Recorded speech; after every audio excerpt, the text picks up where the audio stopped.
that moment when you go to turn off the record button and you realize your camera was not on video mode, and when you press record, it didn't do anything. That was this moment.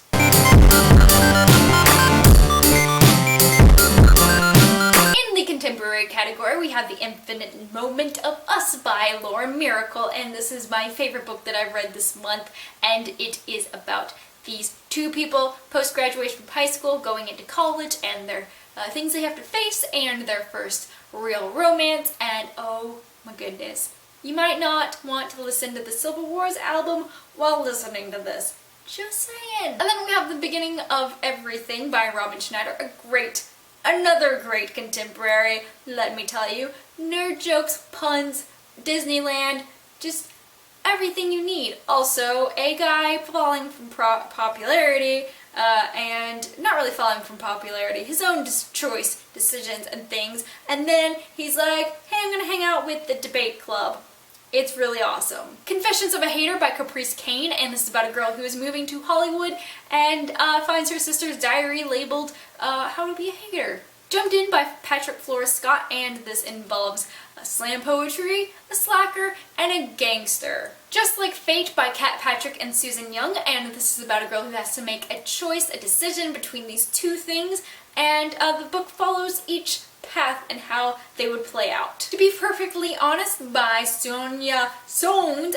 This is about a girl who is the daughter of an actress and she's addicted to lying. Taste Test by Kelly Fiore, and this is about a girl who is involved in a reality TV cooking show. On to historical fiction, we have Ghost Hawk by Susan Cooper, and this is about an unlikely alliance between a Native American and an English settler. And on to dystopian fantasy. I know the last section was quite short, but this one is a little bit longer. We have Deception by C.J. Redwine, and this follows Logan and Rachel continuing their journey. This is the second book in the series, and basically their hometown is in shambles, so they're kind of helping the survivors continue on with their lives and still all the while running from the evil bad guy. Crown of Midnight by Sarah J. Maas, and this is the sequel to Throne of Glass, and Selena, you know, she is the king's assassin now, but she really wants to turn away from that life. Descendant by Leslie Livingston, and this involves Norse mythology. Get in my eyeballs, please, now. Love in the Time of Global Warming by Francesca Leah Block, and this is kind of like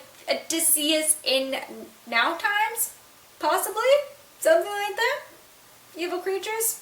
Yep. The Bitter Kingdom by Ray Carson, and this is about a sorceress queen who has to go into enemy territory to help her friend. The Fall of Five by Pittacus Lore, because we need another one of these novels, yes. It's about battle, and war, and things, and heroes. Good job. Paranormal Horror, we have Battle Lines by Will Hill, and this is about evil vampires, so we need to get our armies and beat these guys. Gotta beat these guys. Origin by Jennifer L. Armentrout, and this is about a guy named Damien, who is, oh my goodness, he will do anything to get to Katie, the girl he loves, so you better hide your kids and hide your wives. So I'm gonna make some jokes that are hella old. The Dark Between by Sonia Gensler, and this is for fans of like Live a Bray and some other historical fantasy kind of things going on. Basically, supernatural romance set in the time of spiritualists in Cambridge, England. So if you like books like In the Shadow of Blackbirds, this would be your jam. Also, Also, The Diviners by Libba Bray, however everybody pronounces it differently. But if you like those books, this might be your jam. Untold by Sarah Reese Brennan, and this is the sequel to Unspoken, I believe. Basically, this girl, her hometown is being taken over by sorcerers who believe that they have the right to rule, and she's like, hold up. No. And last but not least, we have our only true thriller kind of thing. Seems like sci-fi too. It just said, I don't know. Anyways, we have Don't Look Now by Michelle Gagnon. something like that. Anyways, it's about this girl named Noah who is the Harriet Tubman of the times, and she's helping people escape these people who want to experiment on everyone, this evil corporation, and basically she has her friend Patrick, who is a great hacker, feeding her information and keeping her safe and alive.